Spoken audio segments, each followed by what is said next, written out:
Something related to that, is abortion ever medically necessary? Um, is there any reason why abortion is suggested to a patient? If yes, why? And if no, why not? I think in a nutshell, no, it is not ever necessary. But I think there are many reasons why it might be suggested. We have the Medical Termination of Pregnancy Act, which gives a few indications why someone might want to abort. Most often, it might be in cases of rape.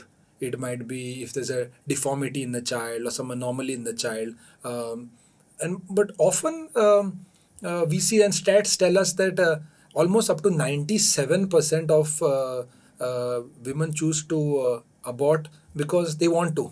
No specific No reason. specific Or reason. no- Yeah, it's more because of I just don't want a baby. There is no other specific reason, and the others, which often are sort of a huge issues made, are very very minuscule and often case to case basis, which unfortunately end up becoming the norm rather than the yeah. exception. Yeah. So no, it is not necessary to ever sort of have an abortion. I think we need to understand what an abortion is and what Yeah. it does. I think in an abortion early in the maybe in the first trimester or so, the mother is given, it's called a chemical abortion. The mother is given some pills in an attempt to expel the Yeah. fetus. But as the baby or as the fetus grows and develops limbs and all, it is not possible for that to happen, and therefore then the baby is sort of broken limb by limb, and then is it the whole the womb or the uterus, as you call it, is cleared out, is evacuated, and all the products of the baby piece by piecemeal are delivered out. So it is not just a clump of cells that is cleared out, but it's actually a living being that is cleared out.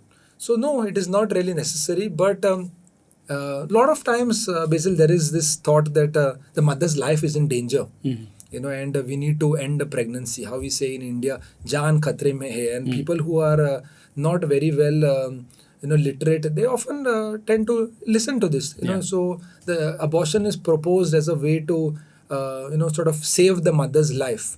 But this is not true. The truth is that today, with healthcare being where it is and continuous advancement, maybe that hospital cannot manage it, but it's not that no other hospital or no other doctor can manage it. There are lots who can hire centers with better care that can take the pregnancy forward, until which time it may not be possible. Right. It's just not possible to continue the pregnancy because it's a huge strain on the mother. Healthcare has advanced to such a great degree now that even if the baby is born premature, today with good ICUs, or rather neonatal ICUs, newborns can survive. In fact, in India, probably our system might allow from 28 weeks onwards. Okay. But in the US, it can even be up to from 21, 22 weeks. In fact, there's a baby called Curtis who was born in 2020, who is the youngest ever, 21 weeks and 1 day, who is the youngest ever to live, and is doing well now. And our most recent example is of Leah Darrow, who had a baby born at 22 weeks, and after a struggle, but with the grace of God and lot of prayers, baby Sly is now thriving. So I think we can never sort of today's thought process is, if the baby is born, there's no effort or attempt made to try to, even at 20 weeks, to try to take care of the baby. Yeah. By putting the baby on a ventilator. It is just sometimes very tragically just left to die. Yeah, the baby is just left to die. No attempt is made to try to resuscitate the baby, keep the baby maybe on the ventilator, because we assume it's just not possible. But again, who are we to decide? Does this happen with parents' knowledge, or sometimes the parents don't even know about this?